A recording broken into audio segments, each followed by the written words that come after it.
Hello everyone, welcome to Divya direction.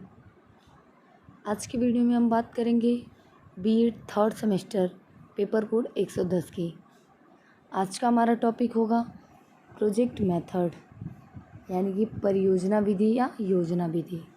इस video में हम प्रोजेक्ट मेथड के बारे में समझेंगे। चलिए स्टार्ट करते हैं।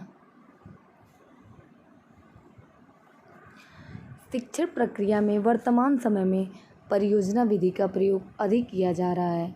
कई विद्यालयों में अध्यापक पाठ्यक्रम को पढ़ाने के लिए इस विधि का सहारा लेता है।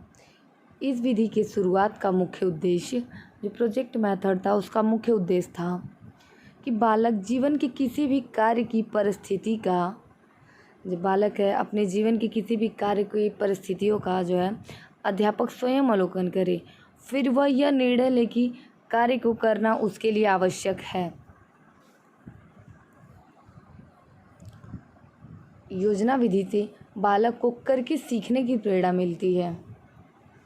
इसी विधि के प्रासंगिकता को देखते हुए इस विधि का प्रयोग लगभग सभी विषयों में किया जा रहा है।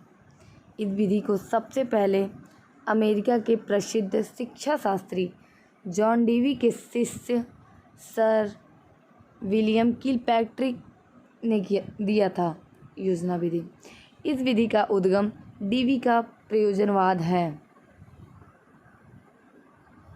यह शिक्षण की नवीन पद्धति मानी जाती है जो बालक को करके सीखने पर बल देती है। इस विधि में बालक के समाजीकरण पर विशेष बल दिया जाता है। इस विधि के अनुसार ज्ञान किसी भी समस्या के निराकरण हेतु किए जाने वाले प्रयासों के प्रत्यक्ष सक्रिय अनुभव द्वारा प्राप्त होता है। इस विधि में विषय की परिस्थितियों के अनुरूप किसी समस्या के समाधान हेतु योजना बनाई जाती है।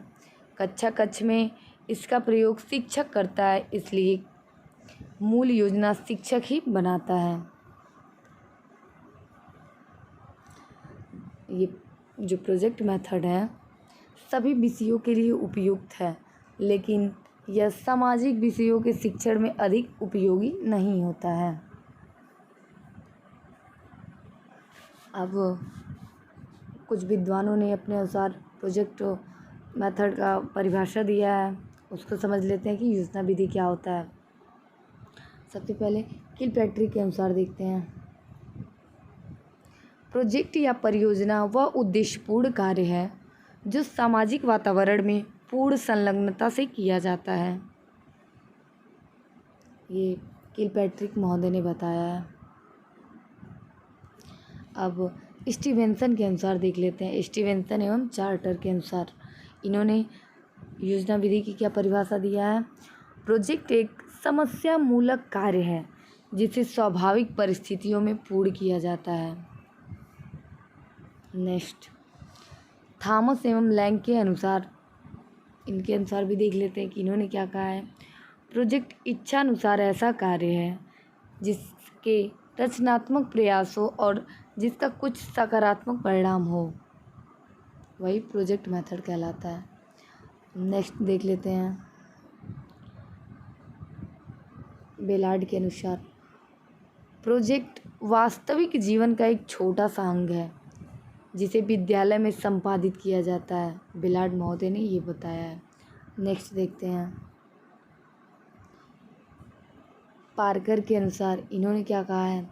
यह क्रिया की इकाई है जिसमें विद्यार्थियों को योजना और उद्देश्य निर्धारित करने के लिए उत्तरदायी बनाया जाता है। हमने इतने लोगों के इन्होंने देखा कि किस तरह से अपने शब्दों में योजना विधि को व्यक्त किया है। अब योजना विधि के प्रकार को समझ लेते हैं। योजना विधि के मुख्यतः 3 प्रकार हैं। रचनात्मक परियोजना, दूसरा संग्रहात्मक परियोजना, तीसरा सूचनात्मक परियोजना। थॉमस एम रिस्क ने अपनी पुस्तक principle and practice of teaching secondary school में 3 प्रकार की योजनाओं का उल्लेख किया है। Principle and practice of teaching secondary school के राइटर कौन है? Thomas M Risk. ये याद कीजिएगा आप लोग हमेशा।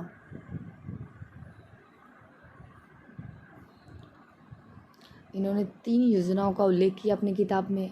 तीनों योजनाओं को समझ लेते हैं। उत्पादक की योजनाएं या समस्याएं, बौद्धिक या समस्यात्मक परियोजनाएं, तीसरा सीखने से संबंधित या रचनात्मक परियोजनाएं। अब किलपैट्रिक ने अपनी पुस्तक, अब यहाँ देखते हैं किलपैट्रिक का पुस्तक क्या है। Foundation of method. ये फाउंडेशन ऑफ मेथड के राइटर कौन है? किलपैट्रिक। इन्होंने इसमें 4 प्रकार की योजनाओं का उल्लेख किया। जो किलपैट्रिक हैं अपने किताब फाउंडेशन ऑफ मेथड में 4 प्रकार की योजनाओं का उल्लेख किया है। पहला रचनात्मक योजना, दूसरा रसास्वादनात्मक योजना, तीसरा अभ्यासात्मक योजना या विधि, चौथा समस्यात्मक योजना। सबसे पहले रचनात्मक योजना को समझ लेते हैं कि इसके अंतर्गत क्या आता है। रचनात्मक योजना, इसके अंतर्गत किसी रचनात्मक कार्य पर बल दिया जाता है। छात्रों को रेखा चित्र, मानचित्र, चित्र या मॉडल बनाने को कहा जाता है। ये रेखा चित्र योजना में बालकों के साथ इस तरह से उनको कार्य करने के लिए प्रेरित किया जाता है कि वो मानचित्र, रेखा चित्र या किसी भी चित्र मॉडल को बनाएं। अब रसास्वादन योजना को समझते हैं। इसमें क्या होता है? रसास्वादनात्मक योजना, इस योजना में मुख्य उद्देश्य सौंदर्य अनुभूति या किसी क्रिया द्वारा छात्र को आनंद की प्राप्ति, जैसे संगीत सुनाना, सुंदर चित्र को देखना। चित्र को देखने से भी खुशी मिलती है, मन में प्रसन्नता आती है कि कितना अच्छा चित्र बना। कोई चित्र हम लोग देखते हैं। पर्यटन, भ्रमण, देशाटन, अंताक्षरी, इन सारे कार्यों को करने से बालक के अंदर एक रसास्वादन, रस मीन्स होता आनंद की प्राप्ति होती है। अब नेक्स्ट देखते हैं अभ्यासात्मक योजना। अभ्यासात्मक योजना के अंतर्गत क्या आता है? इसका उद्देश्य किसी कार्य में कुशलता प्राप्त करना या विशेष ज्ञान प्राप्त करना, जैसे मानचित्रों का निर्माण, तैरना सीखना, खाना बनाना, कंप्यूटर सीखना, वर्तमान तकनीकी को सीखना, मोटर वाहन को चलाना आदि। अभ्यासात्मक योजना का मतलब है कि हम किसी कार्य को इतने अच्छे तरीके से करें, उसमें निपुण हो जाएं अभ्यास के माध्यम से। नेक्स्ट देखते हैं समस्यात्मक योजना। अब इसके अंतर्गत क्या आता है, इसको भी देख लेते हैं। इसके अंतर्गत छात्रों को किसी समस्या का समाधान खोजना होता है। इसके माध्यम से सामूहिक एवं व्यक्तिगत समस्या का बौद्धिक समाधान खोजा जाता है। जैसे पुनरानिवासी इग्लू में क्यों रहते हैं, ये एक प्रश्न है। अब इसका आंसर खोजना होगा बालक को। किसी देश में कोई ख्याति क्यों होती है, समाज और नागरिक जीवन क्या है, आर्थिक जीवन की शर्तें क्या हैं, मनुष्य स्वस्थवान कैसे हो सकता है। इस तरह के आदि प्रश्न हैं जो समस्याजनक होते हैं, जो बालक को स्वयं इसका समाधान करना होता है। विद्वानों के उपयुक्त प्रकारों को देखते हुए एक संक्षिप्त योजना का वर्गीकरण किया गया है। अब हम योजना विधि का वर्गीकरण किस तरह से किया गया है इसको देखते हैं।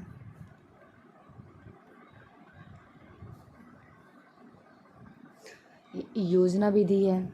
योजना को पहले 3 प्रकार में बांटा गया है। पहला छात्र स्तर के अनुसार, दूसरा समय के अनुसार, चौथा विषयानुसार यानी कि पाठ्यक्रम के अनुसार।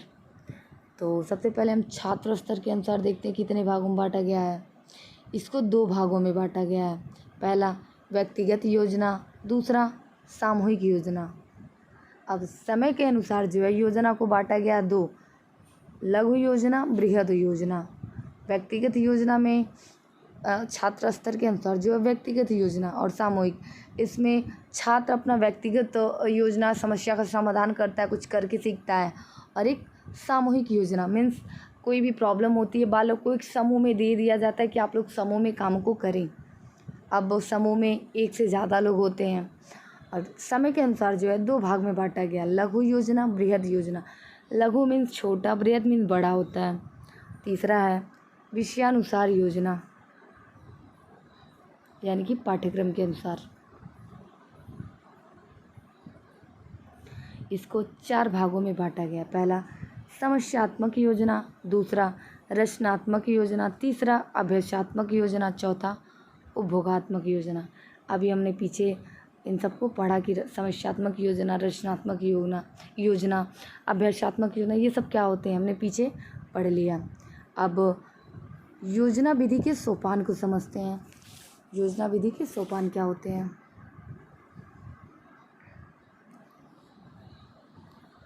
तो सबसे पहले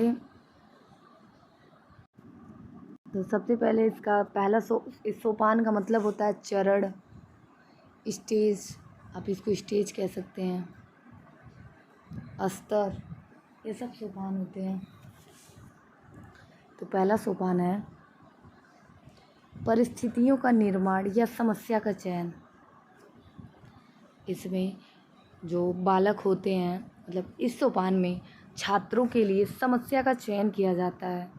इसके लिए शिक्षक ऐसी परिस्थितियां उत्पन्न करता है कि छात्र के सामने जीवन से संबंधित क्रियाओं को करते समय जब कोई समस्या आए तो वे उसका समाधान करने के लिए योजना बनाए और उसका समाधान करें।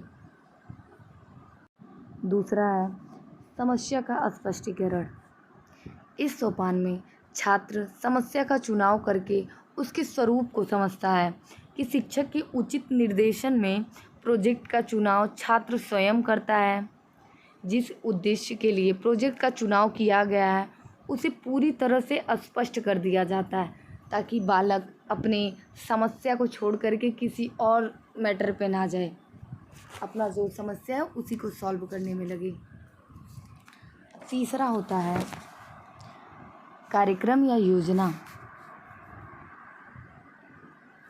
इस सोपान में जो ये तीसरा सोपान है, इसमें प्रोजेक्ट के चुनाव के पश्चात जब हम अपना प्रोजेक्ट, अपनी समस्या को समझ लेते हैं, उसको जब चुन लेते हैं तो उसके पश्चात उसके कार्यों के लिए योजना बनाई जाती है कि हम उस प्रोजेक्ट पे कैसे काम करेंगे।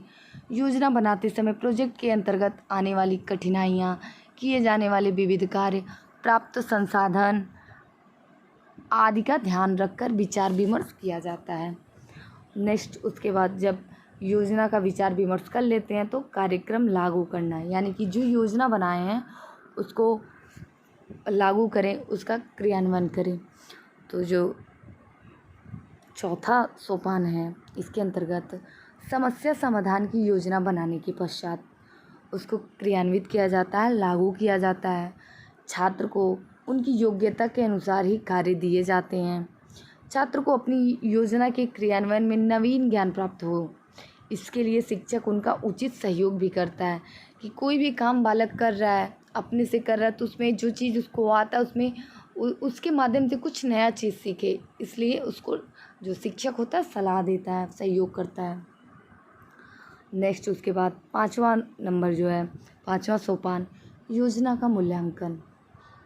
प्रोजेक्ट के पूरा हो जाने के बाद योजना के विभिन्न क्रियाकलापों पर विचार करके उनकी उपयोगिता का मूल्यांकन किया जाता है।